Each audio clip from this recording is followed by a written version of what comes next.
Woodstock has always been one of the more interesting legendary archer commanders, and in today's video, I'll be telling you all about him. I'll go over his skills, pairs, talents, equipment, and I'll answer a few questions about him, and finally, I'll tell you a way to get secret value out of his skills. So if you're interested in getting value from an Edward of Woodstock, and also if you will ever be meta on how to use him, you want to stick around till the end of the video. Now let's just start off today's video by going over Edward of Woodstock's skills, and first of all, we're going to start off with his active skill here. His active skill is probably the most impactful thing on his whole entire kit, and it's because it absolutely sucks, let's be real. We're going to start off with the first thing about it. It's got a rage cost of 1,350, that is 350 higher than most commanders in the game, and that is a really high rage cost. It does have a fairly high damage factor though. For a commander released of his age, 2,500 damage factor is very, very nice, but it's not as meta as it used to be. It used to be by far and away the highest in the game. That isn't really the case anymore, and if he's the secondary commander, he only deals 1,250 damage.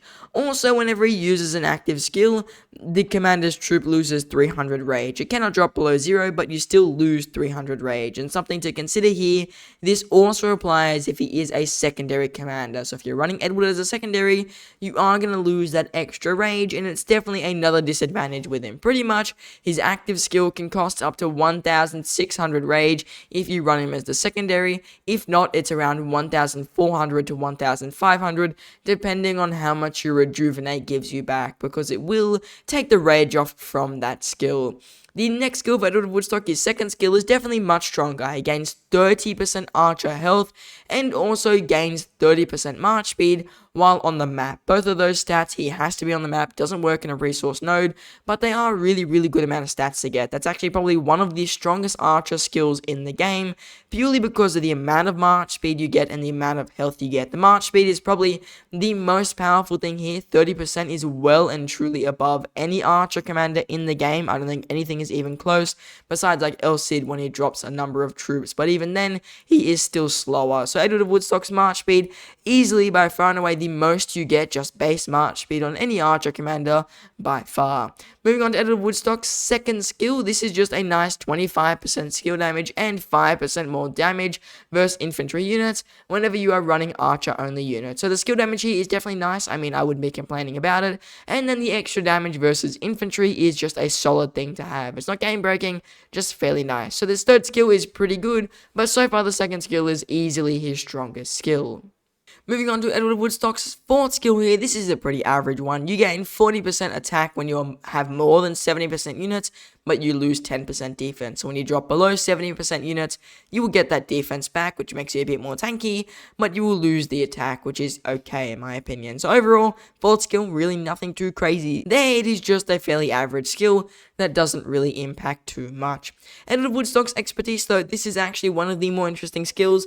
For 2 seconds after he uses an active skill, he gains 50% more normal damage and also deals 50% more counterattack. This is added onto the normal damage bonus. That's actually one of the more powerful expertise skills out of most archer commanders. Usually, the expertise is average or it's just a small boost, and of Woodstock's is pretty game changing. This normal damage is really nice, and the extra counterattack is amazing if you are being swarmed down, which can be good if he is a rally. So, definitely nice to have these extra stats, and since he's got a slow rage cycle, benefiting from this active skill as much as possible is really important, and the expertise definitely does help him do that. So, overall, pretty good expertise, but really I'd say the second skill is definitely the most powerful, and we'll touch on this one a little bit later. The next thing to consider for Edward of Woodstock is his relic, because he does have a museum relic now, which wasn't in the game when I last spoke about him. And his relic, I mean, it's fairly average. He gains 10% defense, that kind of eliminates his fourth skill, so it's kind of nice to have.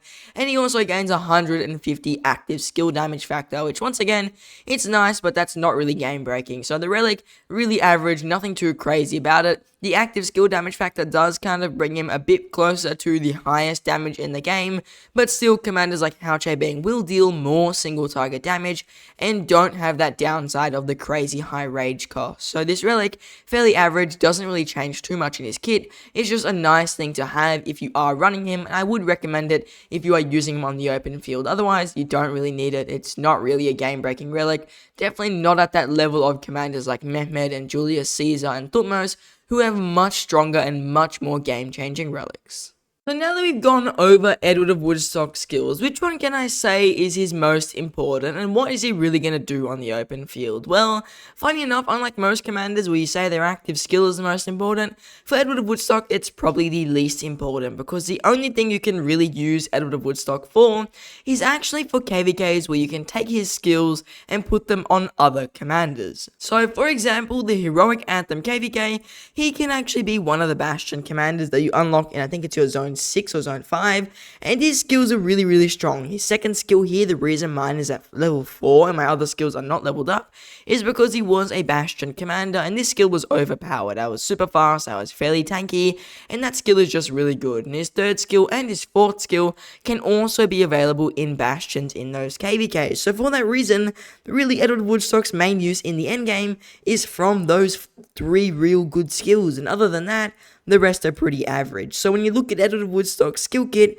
the most important skill is definitely his second skill, then I'd say it's his third, and then I would say it's his fourth, because his active skill, you're not going to run him on the open field, so you don't really need it. So unless you're playing him as an actual commander, if you're using him in Siege of Orleans, if you're using him in Heroic Anthem, his second skill is the most important, followed by the third, and then by the fourth, because you can use him in those regards to boost your archer commanders to the next level, because especially the second skill, like I said, is really nice. Putting it on a Herman, as Yulang, a Henry, Boudica, or a YSG are all going to be really amazing, and it's going to give them a lot of boost. Edward Woodstock's second skill is probably his best. Other than that, he's really only good as a KVK2 rally and a KVK2 open field commander, but we'll touch on that a little bit more towards the end of the video. So overall, for Edward of Woodstock, you're going to go for a 1-5-5-5 commander, which is probably the weirdest thing I've ever said, but like I said, it's going to give you the most value in Season of Conquest KVKs, because he's obviously not going to be really good, since his active skill is really detrimental to his kit, and it's one of the things that keeps him out of the meta by quite a large margin. Now, the next thing I would like to talk about with Edward of Woodstock is his talent trees, and this is real simple, his best open field talent tree. If you are running him on the field, which I probably don't recommend nowadays, you can run this talent tree right here, where you go all in on the skill tree. You get Feral Nature, because he really does need that rage. It's probably one of the most important things to him, and you also get the Naked Rage. I think it's usually worth it with archer commanders. They often have high skill damage, and if you pull your Edward of Woodstock with an AoE commander, it's certainly worth it. And then you just pump the rest of the points in the archer tree, getting some more skill damage, getting some more rage gain, and then just getting some overall decent stats. So that's really the best way to go with Edward of Woodstock, in my opinion. The skill tree definitely benefits him the most, and unless you're running him with like a Tamiris, which we'll get into later, you'll probably run this tree. If you're running him with Tamiris, you can run something a little bit closer to this, where you've gone all in on the archer tree, or if you do really like the archer tree, you can also run this build. But in my opinion, the best Edward of Woodstock build is definitely one where you go all in on the skill tree, grab the Naked Rage, and then just put the rest of your archer, or rest of your points into the archer tree like this. Now, moving on to the best commander pairings for Edward of Woodstock. If you're in KVK2, because you do unlock him in KVK2, there are probably like 2 really good pairings. First of all, you have Tamiris with Edward of Woodstock, and this is going to be your best archer rally, really, because it's a fairly strong march. And the reason this march works really well is Edward of Woodstock has a really long rage cycle, and Tamiris wants to build as many poison stacks as possible, usually just to increase your skill damage by as much as possible. So running her with Edward of Woodstock is actually really solid, and you'll notice that in that way, Edward of Woodstock's long rage gain actually works with Tamiris in the earlier KVKs. The other march he works with is a YSG, just because YSG is really overpowered in KVK2, and also because YSG's AoE and AoE damage is good, plus YSG's rage gain really does benefit Edward of Woodstock, and Edward of Woodstock has some tanky stats, and also a lot of march speed. So Edward of Woodstock with YSG or Tamiris is your best bet for KVK2. Other than that, really any archer commander will work with him in KVK2, because Edward of Woodstock is a really strong commander, KVK2 especially, and he's also a rally, like I said, and his rally march is usually with Tamiris, though it can be with YSG if you need a little bit more DPS or if you have open field control. Other than that though, you can also run in with epic commanders, Thutmose, El Cid. They're all going to work because Edward of Woodstock is actually relatively overpowered, really in Season 2 alone. Now when we move on to Season of Conquest, unless you're running him as a heroic Anthem or Siege of Orleans KVK like commander, there are a few commander pairings you could possibly consider with him. Keep in mind though, none of these pairings will be like ridiculous OP. There's nothing I can say here that's going to make him magically overpowered, because he just is a fairly outdated commander. And the first pair is Edward Tamaris. Can still work for some players. This is probably my most I'm not too sure about it commander pairing, just because it's a little bit more of a mixed basket. Sometimes it does pretty good and the debuffs help you. Sometimes you're going to get absolutely destroyed and it's not really going to work. So Edward of Woodstock with Tamaris, it's a bit hit and miss, but if you are a player who wants to run that march for the debuffs, it can work as a support march, and is something I will discuss a little bit more when we look at Edward of Woodstock's equipment.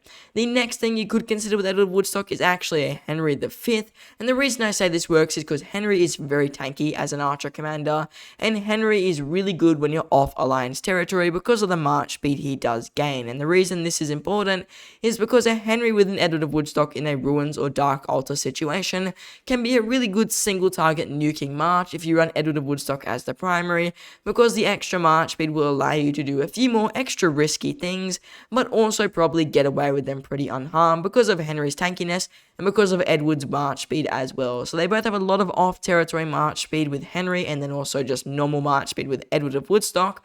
So running them together inside of a Ruins or Dark Altar situation can be pretty beneficial, but do keep in mind it's not going to be the most overpowered. You'd rather a Henry with a Zulang or a Boudica with a Zulang over a Henry with an Edward of Woodstock, but if you do have him, that is a way to get some value from him. Another commander pairing is really just Herman or Zulang, because they're really overpowered, and if you put them with Edward of Woodstock, they're going to perform pretty good. Zulang probably the best option just for a pure open field performance, because of the fact Edward of Woodstock has a lot of health and a lot of march speed. Zulang really does need the march speed than most other things. He does have health in his kit already, but Edward of Woodstock's health is a nice addition. You're going to have a really health heavy march that will work pretty good on the open field. So Zulang with Edward of Woodstock will be very nice. If you have no other commander pairings, maybe you're new to Season of Conquest or Season 3 and you maxed Edward, then you can run Zulang with him and it will be a solid march that works pretty good, especially in those early Season of Conquest KVKs and those early Season 3 KVKs as well. Other than that, there's not many marches you can run with him, because he is a fairly outdated commander, and most of the marches I gave you, they're going to perform pretty average, to be honest, because he is just power crept out of the game by some of the newer commanders who are quite a bit stronger. Now, the next thing I would like to talk about with Edward of Woodstock is probably what are his most important accessories, and there's a reason the Horn of Fury is up. Edward of Woodstock needs the rage, so Horn of Fury, because it gives you a fairly good amount of rage, is probably one of the best accessories with Edward of Woodstock, since you really do want to maximize his rage gain for the open field, and it should pretty much be a #1 accessory. The only time this isn't the case is when you're running an Edward of Woodstock with a Tamiris, because you want to get the slowest rage gain possible, so Horn of Fury will actually hurt you in that regard. So Horn of Fury, really good for any march besides Edward Tamiris, and is usually, if he's just run as a normal open field commander, going to be your #1 pick and first accessory craft for the Edward of Woodstock march. Other than that, you can also run the Ring of Doom with him, but I would get Ring of Doom after you get the Horn of Fury for your Edward of Woodstock. Otherwise, he's going to be pretty much useless on the open field, as most people will just run away when you attack them, and your rage will be way too slow. If you're running him with a Tamaris, you can just run the double debuff accessories because of his extra march speed, and because you're running him already as a debuff march, these won't be too detrimental on him, and they'll allow him to perform pretty good on the open field, since he can keep up with your opponents, drop those debuffs for you, and the rest of your marches can just nuke into them. So if you want to run him in that way, it can certainly work. I just run Concealed Dagger and Mora's Web. You can also consider running Mora's Web or Concealed Dagger with a Horn of Fury if you're just running him in that way and you don't really care about the Ring of Doom, but that is up to you, and that's more based on someone's account and what their choices are. But usually, I'd say Ring of Doom, Horn of Fury are going to be your best bet, unless you're looking for the debuffs and you have no cavalry marches. Then Edward of Woodstock with these debuff accessories can be a relatively strong march. So the last thing I would like to talk about now is Edward of Woodstock really a good investment? That's really the question of today's video, and I think the simple answer is he's not really a good investment. Besides being really good in Heroic Anthem and Siege of Orleans just for his second and third skill mainly, he has no other use. Besides using him as a commander where you can take the good parts out of his kit, you can't run him on the open field, and outside of Season 2 he's pretty much useless. In Season 2 he's a really good commander for sure. If you're migrating back, he can be a good option. But if not, then there's really no point in investing in him, especially if you're in Season of Conquest. You've just got better commanders. You've got Boudica, you've got Henry's, Yulang, Herman, Shobani Pal, YSG, Nebu. All these other commanders are going to be stronger than Edward of Woodstock in pretty much every single way, besides the amount of health he gains for some of those commanders. So Edward of Woodstock, he's good for taking some skills off and chucking them on other commanders, but besides that, he's not very useful as an open field commander. And as an investment for KVK2, he's also not the best option because his very high rage cost really does hurt him a lot in Season of Conquest, so he isn't really able to be run very effectively. So if you're looking to invest in him, I just wouldn't do it, and I'd urge you to save your gold heads or spend them on a commander like YSG if you really want, because they're just going to be better long-term potential than an Edward of Woodstock who just isn't the best endgame commander unless you take his skills off him and put them on other stronger archer commanders. So now that we made it to the end of today's video, I want to ask you guys for a very small favor, and that is consider subscribing to the channel. Subscribing to the channel really does help me out as a content creator. I try to push out the best videos I can, usually every day or every second day, and they're going to be very, very focused in on Rise of Kingdoms and a lot of stuff based on Archer content. So if you're an Archer player, or you're interested in Archer commanders, or even if you just want news on the game, my channel is going to be one of the best places to go. So consider subscribing, and it's very much appreciated. To all the people who have already subscribed, a massive thank you to you, and to all the people who just subscribed, a humongous thank you to you as well, because it really supports the channel. Now I just want to say thank you all for watching, and I hope to see you in the next one.